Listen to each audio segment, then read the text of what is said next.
Hey 10 Science, welcome to today's class of Divine Public School. In our last classes, we started a new chapter named Structure of Earth.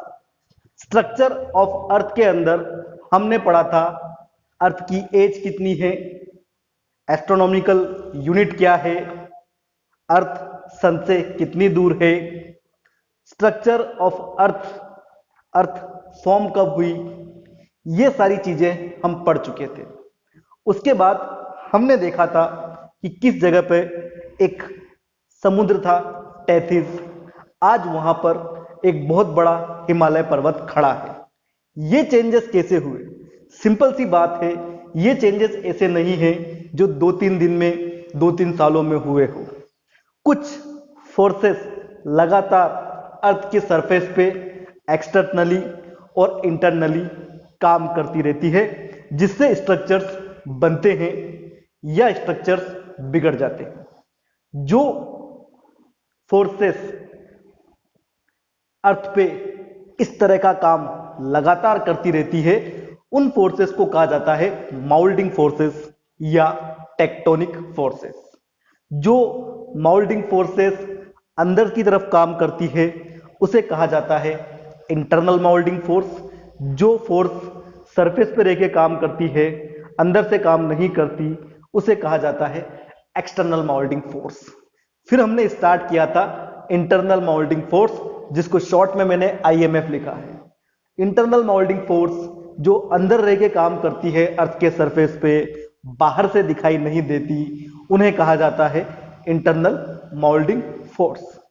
बाहर सिर्फ इनका परिणाम दिखाई देता है। Internal माउल्डिंग force दो तरीके से काम करती है। पहला तरीका होता है इसका काम करने का परपेंडिकुलर, ऊपर से नीचे की तरफ। इसमें क्या होता है, कुछ चीज नई उभर जाती है और कुछ चीज डूब जाती है, धंस जाती है अंदर की तरफ। आज हम इस वीडियो में बात करेंगे सेकंड तरीके की। When IMF internal molding forces works in horizontal direction, then waves are generated. जब इंटरनल माउल्डिंग फोर्स वेव्स हॉरिजॉन्टल की तरफ डायरेक्शन करती है, हॉरिजॉन्टल फॉर्म में वर्क करती है, तो वेव्स जनरेट होती है। ये वेव्स क्या करती है? Due to this waves there are huge movement on surface and the rocks and mountains of the surface. इन वेव्स के कारण अर्थ की सरफेस पे बहुत सारे मूवमेंट्स होते हैं और सरफेस की जो रॉक्स है, जो माउंटेन्स है, उनमें भी काफी सारे मूवमेंट्स होते हैं। Folds, cracks are generated on surface. Surface पे बड़े बड़े क्रैक्स बन जाते हैं। And mountains are formed, valley और माउंटेन्स वगैरह बनते हैं। चलो फटाफट एक बार और रिवाइज करते हैं। इंटरनल माउल्डिंग फोर्स दो तरह की होती है, एक परपेंडिकुलर वर्क करती है, एक हॉरिजॉन्टल वर्क करती है। ये जो साइन है ऊपर से नीचे का, ये परपेंडिकुलर को शो कर रहा है। ये जो साइन है दाएं से बाएं का, ये हॉरिजॉन्टल को शो कर रहा है। परपेंडिकुलर इंटरनल माउल्डिंग फोर्स से कुछ चीजें बनती है, continents, islands, plateaus, plains, oceans. और हॉरिजॉन्टल इंटरनल माउल्डिंग फोर्सेस से बनते हैं वैली और माउंटेन्स। आइए जानते हैं इन इंटरनल माउल्डिंग फोर्सेस के बारे में। सबसे पहले आता है वोल्केनो।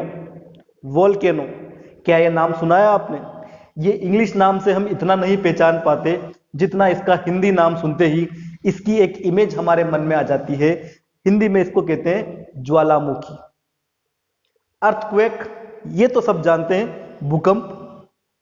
सुनामी, यहां टी साइलेंट रहेगा। सुनामी एक जापानीज वर्ड है। Constructive and destructive natural forces, बनाने वाली और बिगाड़ने वाली कंस्ट्रक्टिव एंड डिस्ट्रक्टिव प्राकृतिक नेचुरल फोर्सेस, शक्तियां। आइए इन चैप्टर्स में इन सभी चीजों को अब हम डिटेल में पढ़ते हैं एक के बाद एक।